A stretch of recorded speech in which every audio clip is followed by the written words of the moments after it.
So we'll get back to them in a little minute. But they settled here, they came into the hills, and then they found out the land was bad. The land wasn't good. So, what could they do? They couldn't farm. Agriculture was no good. But they still had to survive. So they looked. There's a place called Griffin's Wharf. And this is one of the superstars of American history. Because dark, cold December night in 1773, Samuel Adams and the Sons of Liberty, dressed up as Native Americans, crept onto 3 ships, took the contents of these 3 ships, and threw them into the water. Anybody guess what the contents were? Tea, exactly. And this became known as the Boston Tea Party, exactly. Now, as you know, the English are very fond of a nice cup of tea. So this infuriated them. And King George building. But look to the left. Everything to the left of that bridge is man-made. Everything. All the land you see is man-made land. This was at one time part of the harbour. But now it's not but South Boston is called South. But this area here is called the Innovation District. And there could be no finer word to use for a district because it genuinely is innovative. If it is the Vertex pharmaceutical company, they're here now. It's a massive business area. General Electric coming here next year.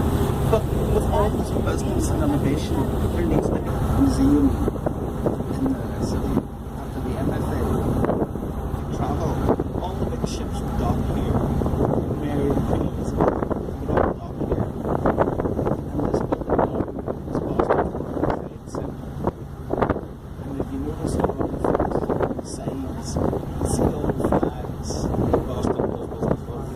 So if your flag's not there, ask why. Now, remember earlier I talked about the Puritans coming here and they needed to survive and fishing was the way of survival. Well, they're still doing it. This pier over here is the old South Boston fish pier. And this is the oldest continuously used fish pier in the country from 1914. And it's not, I love this. This is the lifeblood of this place. If it wasn't for fishing, there might be nothing here. This is what made this place survive. And indeed, the reason why, more than that, is because, and they still use it to this day, fishing boats would leave here and go out 150 miles off the coast to a place called George's Bank. And George's Bank was and still is the richest fishing bank in the world. It's absolutely amazing. And so that's the lifeblood of the place. You go out there and bring the fish back. You can buy fish there at 5 o'clock.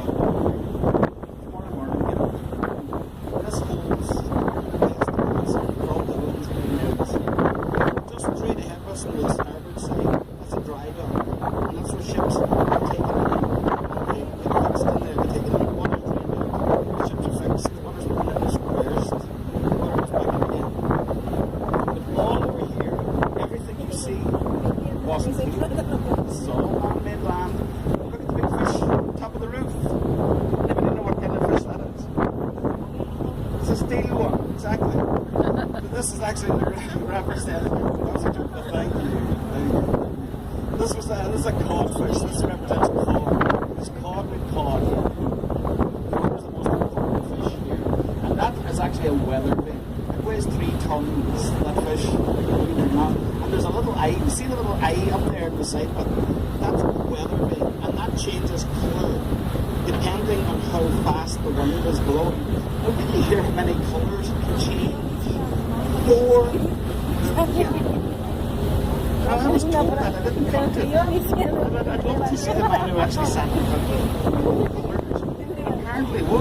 Now, remember what I said about holding on? I think now is the time to do it.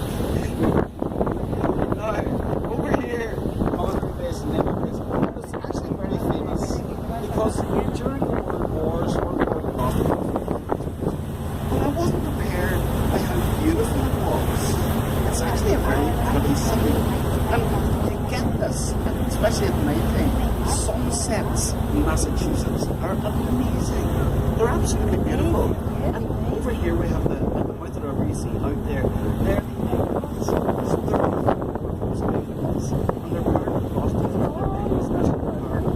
And if you look at them, right there,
called, anyone?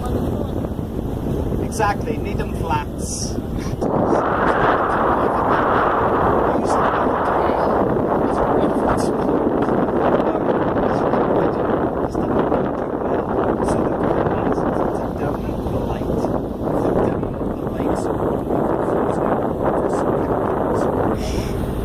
And they were actually coming from Ireland. There was a famine in Ireland in the 1840s, in the late 1840s. So hundreds of thousands of them would come over here to get away. 100 million starved in Ireland at that time, 1 million left. And they came over here in ships called coffin ships. They got here.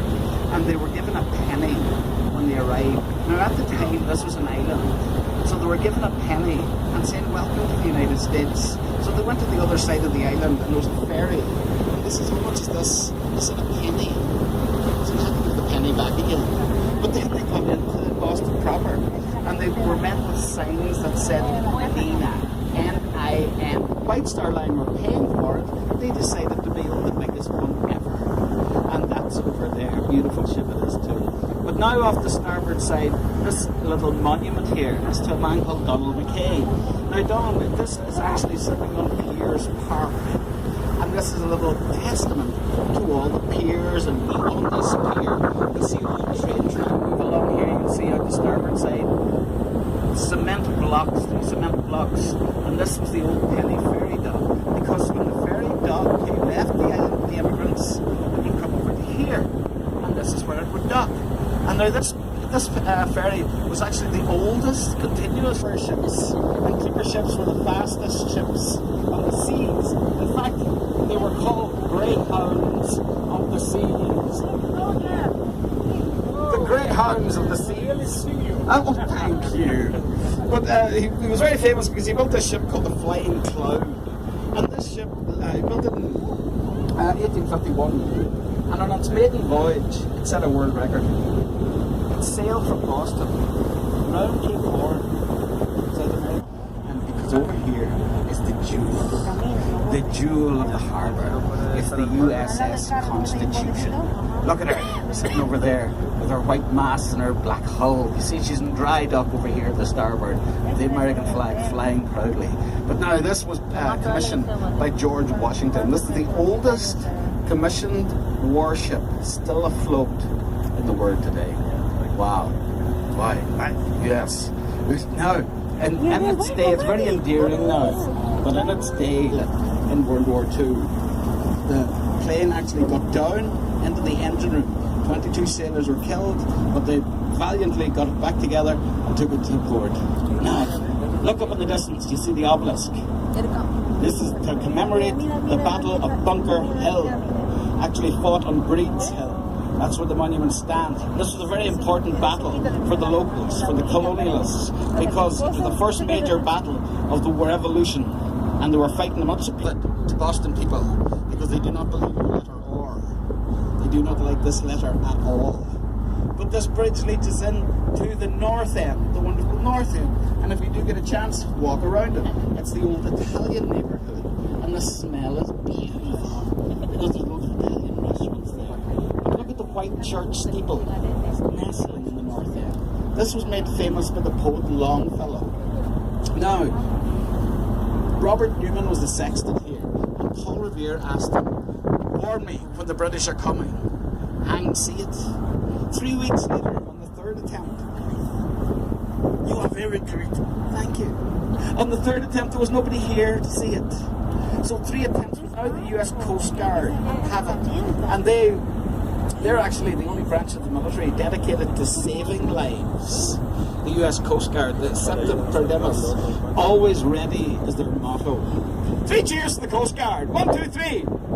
Cheers! Hip, hip. Hooray! Hooray! Hooray! Very good. Very good. Yes, sir. Now, we're leaving the Coast Guard and we're coming to Battery Wharf. Over here to the left on the starboard.